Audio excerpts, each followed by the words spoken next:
Lord, you are my master, and I am your servant.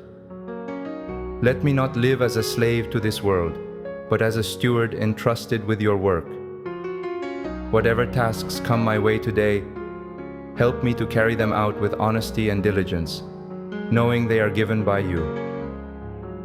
Especially, grant me a heart of patience that holds the truth of the gospel, and give me the courage to remain silent in the face of temptation and false accusations.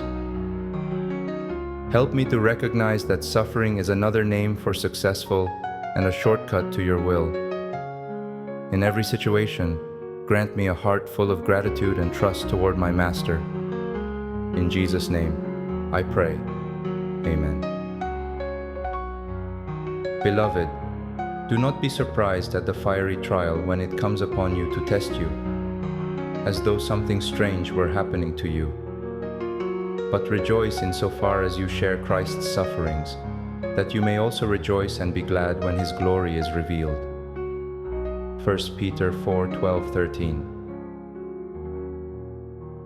Take a moment to close your eyes and have your own personal prayer time.